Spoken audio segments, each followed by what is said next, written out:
how do we make what we do in 1 or 2 hours a week potentially influence a positive neuroplastic change?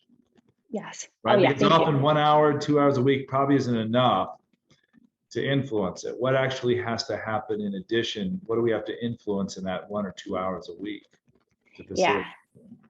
Oh, thank you. Thank you. Yeah. So the challenging, giving people good, appropriate challenges is really important for this process, as well as I try to stimulate them in multiple ways. So the use of imagery is incredibly impactful and profound for people. You help them to embody these new experiences and to build different relationships between a movement and their perception of that movement or their relationship to that movement. So it's a lot of the things that are built into our curriculum as is actually, but utilizing imagery, utilizing tactile cue, because you're tying in sensory nerves and proprioception and integrating the brain just on another level. Also, now more than ever too, I talk to my clients about their sleep habits, and I tell them I'm not, it's out of the scope of my practice. I'm not a professional sleep consultant, but if you feel like your sleep could be better quality than it is right now, then it could really behoove you to reach out to a sleep professional and get some help in that arena, because it's when we're in our deep states of sleep that a lot of these neuroplastic changes occur for our brain. So those are the ways in which, and then another one being mindfulness. So prior to studying this, I was very inclined to be chit-chatty and convivial with I'm still convivial, but very chit-chatty and casual with my clients.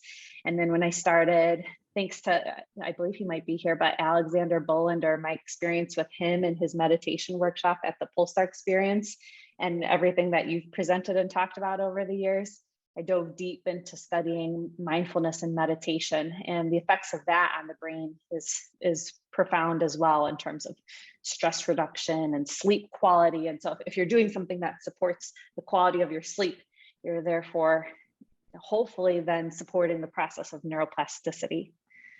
So it's a very long-winded answer to say that there's a lot.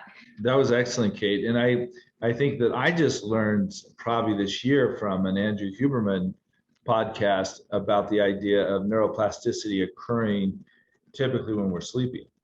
You know, it's like we challenge the body, we challenge the nervous system during the day. We challenge ourselves to learn. And I've been using this with the students as well at the university, especially the ones that are struggling with retaining information or integrating and synthesizing information to add more information on as they're deep in doctoral study.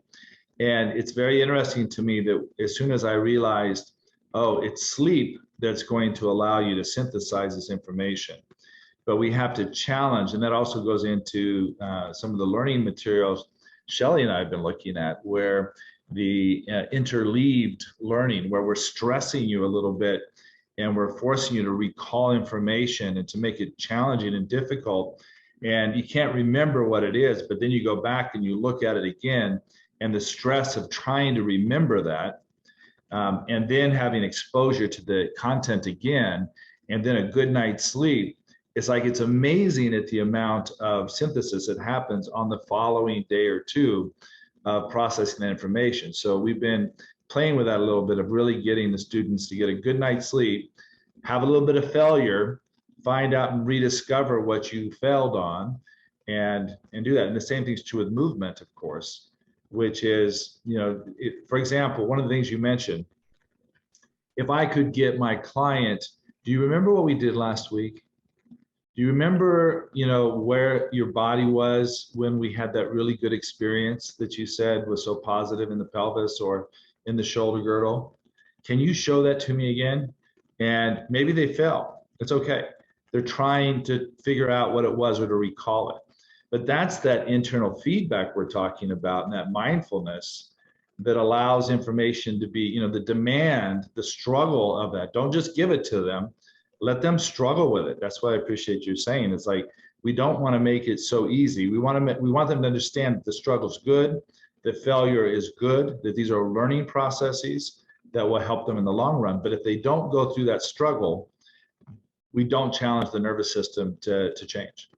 Yeah, there's no incentive to change Yeah. if you're not being challenged or having those moments where you have the slight releases of cortisol and adrenaline and your palms are sweating. We have to Yeah. have those moments. That's part of the human experience. That's right. Did you see Penny's question up there on the Q&A?